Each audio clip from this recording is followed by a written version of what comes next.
President Donald Trump said he'll take up to 2 weeks to decide whether to bomb Iran. That's where we're starting the 7 from the Washington Post. I'm Hannah Jewell. It's Friday, June 20th. Let's get you caught up with today's 7 stories. After days of tough talk, President Trump dialed back his rhetoric about the possibility of U.S. intervention in Iran. Iran and Israel have been exchanging strikes for the past week. Yesterday, White House Press Secretary Caroline Leavitt shared a statement from Trump. I have a message directly from the president, and I quote, "Based on the fact that there's a substantial chance of negotiations that may or may not take place with Iran in the near future, I will make my decision whether or not to go within the next 2 weeks." That's a quote directly from the president for all of you today. Leavitt confirmed to the Post that the administration has been in touch with Iranian officials in recent days. Meanwhile, Iran is set for talks with European officials in Geneva today. But Leavitt still emphasized that Trump hasn't ruled out a strike against Iran's nuclear program.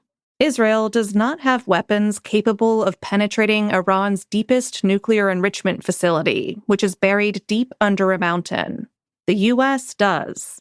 But if the U.S. gets involved, Iran has threatened to retaliate against American military sites in the Middle East.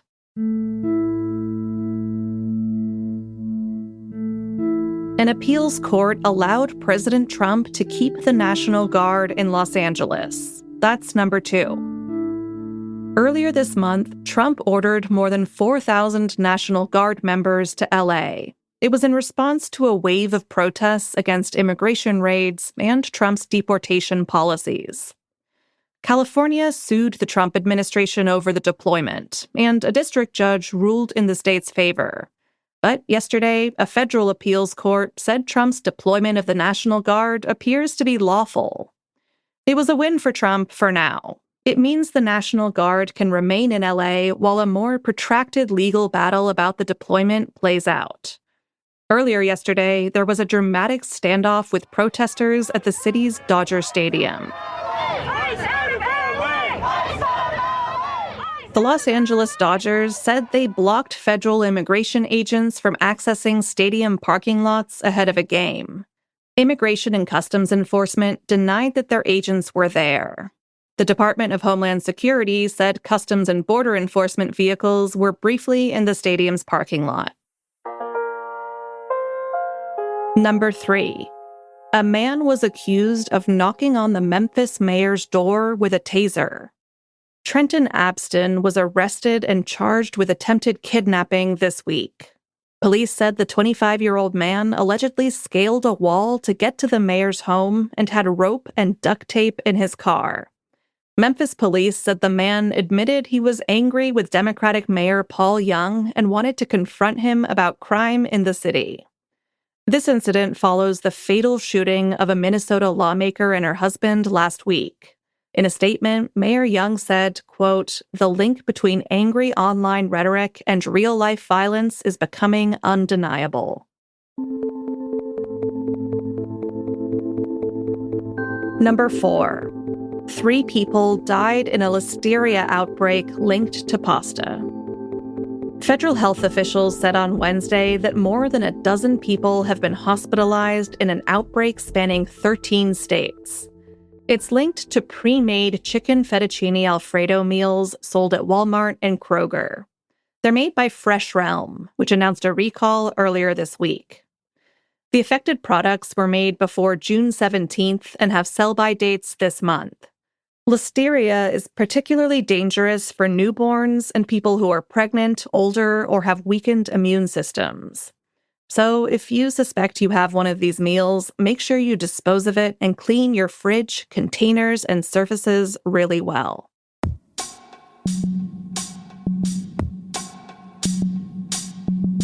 Plastic bag fees and bans may help limit coastal litter.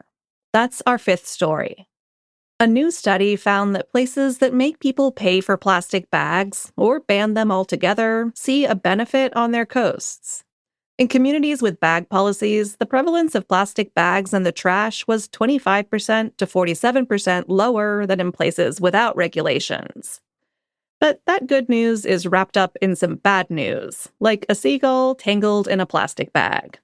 The study found that even those places with bag policies are still seeing a growing prevalence of plastic bags on beaches and riverbanks. So the policies appeared to contain that growth, but not stop or reverse it. With that in mind, the next time you go to the store, don't forget your reusable bags. Number 6. Archaeologists spent 3 months piecing together a huge Roman puzzle. A specialist team at the Museum of London Archaeology have been hard at work on a task that would make your grandmother drool.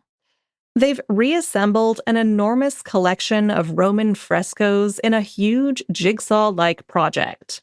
Their painstaking work has revealed artworks not seen for more than 1,800 years. The fragments of decorative plaster were uncovered at a building site in London between 2021 and 2022. They were smashed to bits when a Roman building was demolished sometime before the year 200 AD. But despite that, they were amazingly well preserved. They just needed to be put back together. Which sounds pretty relaxing. Maybe I should have been an archaeologist. And at number 7. Steven Spielberg's Jaws was released 50 years ago today. The movie terrified audiences when it premiered in 1975, and it still holds up 5 decades on, even if the shark looks a little rubbery to modern eyes. Jaws became the first film to earn more than $100 million at the box office, inventing the modern Hollywood blockbuster. But it also did a lot of damage to the reputation of sharks. It caused many people to fear the creatures, even though attacks are rare. The Post has a shiver of articles today to mark the anniversary. I looked it up, and a shiver is the collective noun for a group of sharks. In our shiver, you can find contemporary reviews, a dissection of the scariest 2 notes in film history, these ones, and a quiz that might reassure you about sharks. You can find them all in our newsletter in our show notes today. But maybe give it a miss if you're planning to go to the beach this weekend. That's the show for this week. If you're in the Northern Hemisphere, don't forget to enjoy the summer solstice today, before the days start to grow darker again. The associate producer of The 7 is Taylor White. The staff writers are Jamie Ross and me. John Taylor is our editor. Additional editing by Christina Quinn. Special help this week from Rennie Svirnovsky.